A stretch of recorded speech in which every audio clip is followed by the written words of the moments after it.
Good.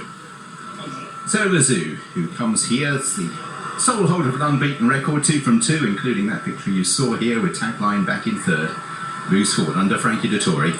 Colours of Mark Chan and Andrew Rosen. So we're all set 6 furlongs for the Duchess of Cambridge Stakes Group 2 contest for the 2-year-olds. And the fillies jump away, very smart out with Morge, who immediately takes a length out of the field. Carmela was slower to stride. So Morge just sitting in front as Maylancy under David Egan is anxious to go a little faster. Queen Olly in the purple colours moves forward to now take second place as Morge really has dropped anchor up the centre of the racecourse. Lezoo is out towards the far side in the purple, yellow and white. Carmela just nudged along, doesn't warm to the task quite as quickly as some, and tagline is at the back. So Morge under a tight hold here by Ray Dawson is able to dictate terms with Queen Olly, the closest pursuer, on the near side. Maylancy has settled a little better as the field have all just moved over towards this near side rail.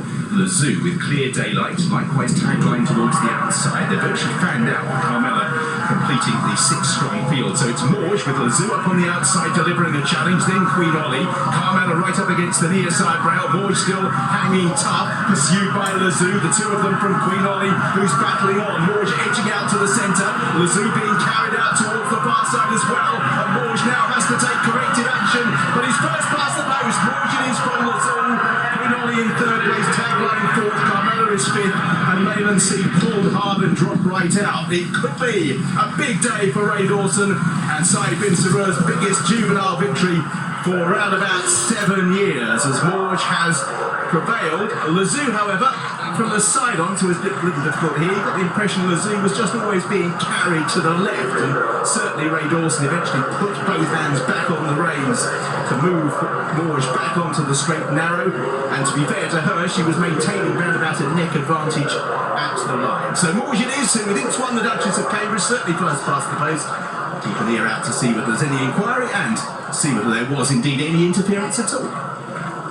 Well, it was a big moment for Ray Dawson. He's capitalised on it, but the head-on is going to be important because there may, as Richard alluded to there, be a steward's inquiry. It seemed from the angle we saw as though Morge was drifting across. What did you make of it? Yeah, I don't think there's any scene about it. It was, wasn't it? But it's just how much this is the start of it. It's already started happening at this point. He's still carried on with his stick in that right hand, and you can see he's just across. There it is. That's the big one that we expected here. Look, he's actually bumped Lezoo, and you can see Frankie's had to stop riding, gather his reins and go again.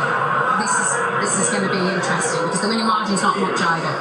And there was a case here at Newmarket, a famous case involving Sky Lantern and Elusive Cape, I think in the Falmouth a few years ago, where they carried over the track. There is clearly interference there, Jason. Yeah, it's funny, isn't it? Now, from that angle, that just goes to show you the difference of the angles. When I watched it in real time, I thought, yes, there was obviously interference, but I wasn't sure how much. But then, when we saw it on the head-on, there was a real rub of shoulders, and it's whether Dettori feels... I mean, when they straighten up there, she's just started to go away again right on top of the line, but was she making significant progress as they attack the line? We'll have another look at it. And you'll see Frankie on the right of screen, Ray Dawson in the blue on Morge, the first past the post. And the key thing, Ray's carried on riding. I know he's trying to ride a winner, of course he is, especially in an important race, but he's kept going with that stick in the right hand. 1 to 5 when the market's open in the steward's inquiry to keep the race, now 2 to 5. Let's find out what the jockey made of it is with Sally Ann. Yeah, Ollie, just talking to Ray Dawson about the race here, and Ray, you seem pretty confident that you won't have too many problems with the stewards after it. No, look, first of all, it's great to see this filly back. Massive thank you to His Highness Sheikh Mohammed and Saïd for giving me this opportunity, you know.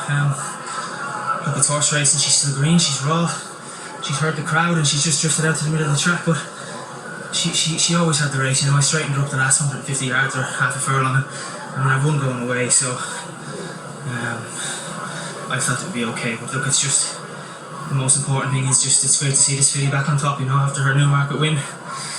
Very impressive, something she didn't give me the same feel in Ascot she did today. She jumped and travelled very, very comfortably today in Ascot. She just wasn't really herself, and another big day get to her, but look, it's a fantastic moment for myself, obviously, and Saïd and all his connections, his Highness Sheikh Mohammed, you know, and have a nice filly like this going forward is very exciting. obviously she's a really well-bred filly. She's a half-sister to Modern Games in the family of ultras. She's very exciting, but it could just be a case of that it's, you know, she's not that forward yet, and she just needed that little bit of time. She could be exciting for the future now. Yeah, sure. All I have to do is look at her physique. She's a beautiful, you know, tall mare. You know, there's plenty of strength and enough to do. So mentally, I think she just needs to get there. But today, she was very, very professional. They took the red hood off her. They didn't need it, and as I said, she's jumped, she's travelled, and she put the race to bed, you know, quite comfortably there.